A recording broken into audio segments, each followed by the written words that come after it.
Hi, this is Tarot Off the Cuff, and my name is Kevin Quigley. Janis Garan comes to the tarot from a career in information technology. She believes in personal empowerment and clear vision. She also is the creator of the Tarot Salon Detroit, which gives tarot readers a venue to come together, share their skills and stories, in addition to giving her an excuse to bake lots of cookies for large groups of people. Hi everybody, this is Janis Garan with Tarot Off the Cuff. Thank you for joining me today.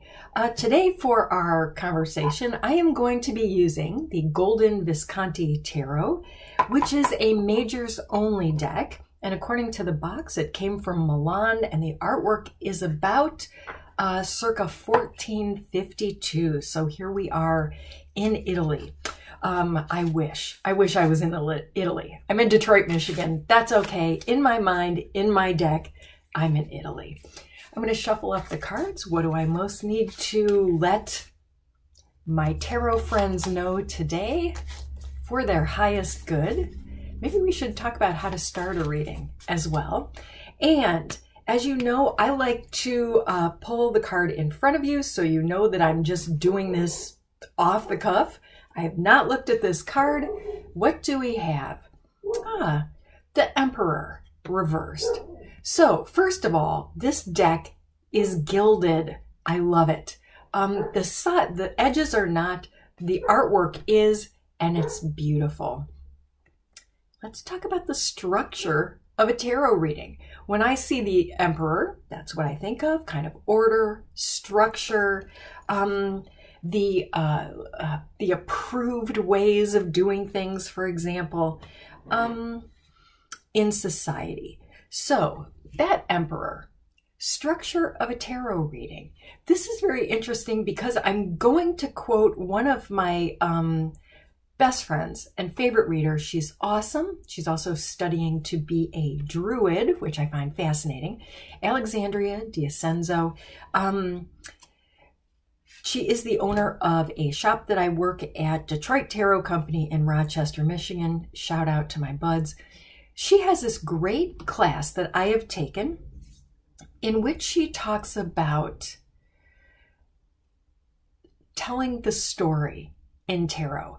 And it's not a spoiler alert because she goes into such depth that this overview is not, does not do it justice, but it gives you something to think about. And the idea is during a reading, you are telling a story. So you need to, as a reader, professional reader for sure, and even if you're reading for yourself, when you're looking down at multiple cards and you don't have time to sit and ponder or sit with a book because time is a-ticking, you need to look down and figure out who are the main characters. What is the plot that I'm seeing here? What is the biggest message? Where's the climax of this reading? Is this and she doesn't say this, but I'm extrapolating at the moment. Is this a tragedy I'm looking at? Is it a comedy? Is it a romantic comedy? Who are the players, the characters? What is the plot? Oh no, the plot thickens, things are going down. The characters are going to be having tests, and they're going to be difficult. And then what's the ending? Where are we going? So as a reader, and she's fantastic at doing this, glancing down and knowing, okay, here's what I'm going to talk about at the end, but here's how I'm going to build up to it. So at the end, does the good guy win? Does the good guy lose? Man versus man, man versus nature, all those things we learned in probably high school English classes. So I'm also think about what you like when you read a book or when somebody tells you a story. Are they just droning on and on? Oh, and then this happened, and then this happened, and blah, blah, blah. And you're like, oh my God, just get to the punchline. Think about what makes an interesting story, because that's what makes an interesting tarot reading as well. I want to back up a half a step as well. You know, when I did this thing and said, what do my tarot friends most need to know at this time for their highest good? A reading itself has structure and order. At least it does for me. I am a professional reader. So when I have clients that show up either on the half hour or 15 minutes or hour, depending on how long their reading is, I need to clear the deck in my mind of the last person and the things that I just told them. So if it was a fantastic reading, if it was a difficult reading, if they were easy to read, if they were difficult to read, I got to bring that as a professional down to 0. I'm starting from scratch with each person that sits in front of me. How do I do that quickly? I've worked at places in the past where there was 0 time between readings. So somebody's reading would end at noon and somebody's reading would start at noon. So of course the one that's ending has to end 2 minutes early so you could walk them out. The next person, noon, you're taking them back. You don't have time, in my opinion, for elaborate, I'm going to clear the deck, I'm going to say these prayers, I'm going to use these crystals.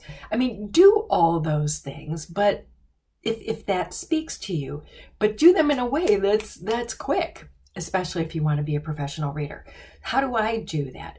Part of the way that I do that is by almost saying the same thing or repeating the same thing at the beginning of every reading, kind of like approaching the emperor. I feel like he's owning his space. I think I've talked about that in a previous video. So if you're going to him to have an audience with the king and to ask him something, don't bore this guy with details. Just as readers should not kind of maybe bore their clients with a bunch of details. Sit down, get to business. You're going to have an order and structure when you sit in front of the king. The king has a plan. Here's how it goes. So me, if I'm the reader, and I don't think of the emperor as being the reader in the deck. I think about the high priestess as being the holder of the mysteries that the tarot holds.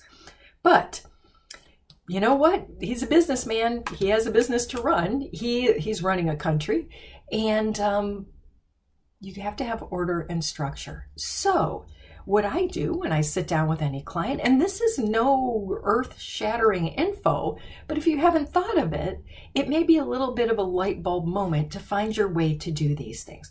So first of all, when somebody sits down, I say, so I start every reading by having you spell your first name for me. Even if it's Bob, because I've gotten looks like, really? My name's Bob. Come on, man. When people spell their name, and I may have mentioned this before in a tarot off the cuff as well, it gives me a moment to reset myself, to feel the vibe of the person across from me. And I've discussed this as well. I'm not looking for, oh, look, they have a Gucci purse, or, oh, they look well coiffed, or they look like they just got out of bed.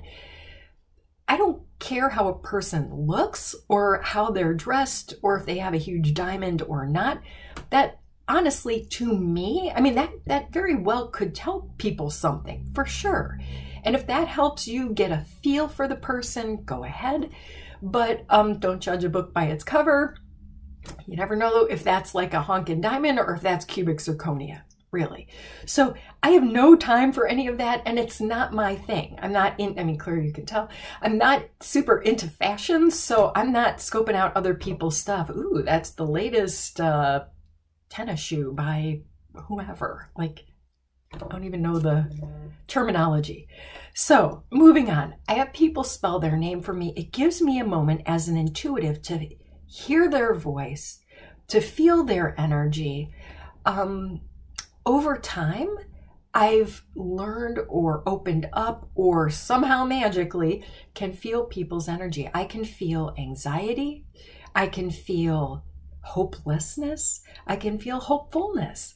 And so I almost have a couple of key words in my head for who is this person across from me as they're spelling their name. It's amazing.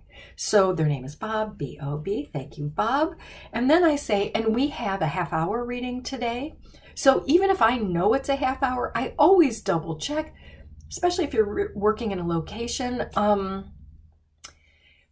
There may be a mistake, right? Oh no, I changed my mind. I only got a 15. Oh, I didn't look at my phone, and the app that the store uses. So I might not know, and I'd pace myself for a half hour and not 15 minutes. So practically speaking, so Bob, I see we have a half hour today. Yep, that's right. Fantastic.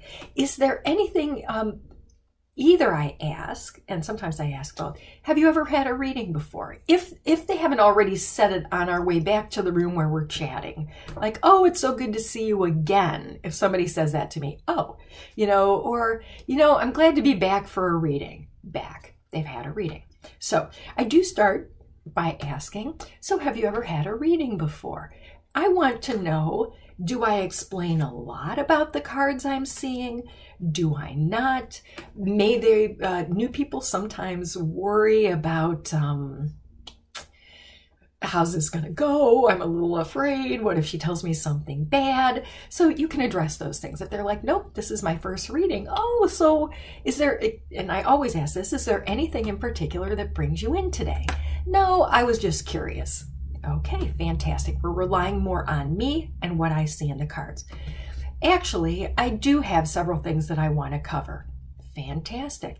They can, and I will tell them, you can either let me know what those things are, or sometimes people, it's not my preference, but sometimes people want to see if I come up with it first. Well, I'm just going to see if you bring it up, and if not, I'll make sure to ask you. Fantastic. Know, though, that you better check in at some point, not at 30 minutes or 25. So did I cover what you were looking for? Actually, no. And then they come up with a huge topic that's going to take way more than 5 minutes. You just kind of messed up. So these are things that help me get into a reading, help me clear the person who was just in here, help me connect to the person I'm reading for, provides a little order and structure for the reading. And before I sign off, because I know I'm getting up to our maximum 15-minute limit with Tarot Off the Cuff, let me say this. Oh, what was I going to say? That happens all the time. Oh, sometimes I will explain how I work. So even if people say to me, oh yeah, I've had a billion readings, or even if they say I've had none, sometimes I will say, so here's a little how I work. If they're a total newbie, I'll be shuffling up the deck. I'm going to lay the cards out in a particular pattern, and I plan on looking at all areas of your life. So finances, love life, your home life, your work in the world, spirituality and health, and whatever topics come up. And of course, I'm going to cover any questions you may have. I state that so that they know what to expect. Oh, okay, she is going to talk about love. Fantastic. That they know that there's going to be a shuffling process, that they know, because people want to have, I don't know what to expect. Good to have some order and structure in a reading. So that's what I'm getting today to talk to you about. I had intended, by using this deck, to talk about perhaps majors only readings and how to use majors in a reading. But as I do in a reading, this is the way it went. This is the way my intuition led me. And so now you've heard me talk about the order and structure of a reading per Janis Garan. Take what you'd like from that and find your own way, and tarot on. Thank you for joining me with Tarot Off the Cuff, and I look forward to seeing you in the future. Hi, thanks for watching. This is Kevin Quigley with Tarot Off the Cuff. If you can take a second, click the subscribe button down below. That'll let you know when a new video is posted and you might want to jump over and watch it. If you hit the thumbs up for the videos that you really like, that will help spread the word so new people will find Tarot Off the Cuff in their feed, and that helps the channel grow. That would be great. And if you got a question or a comment, positive or negative, whether you agree or disagree, or if you want to add information or your own take on a particular card or a particular topic, put a comment down below. We would love to hear from you. Thanks so much.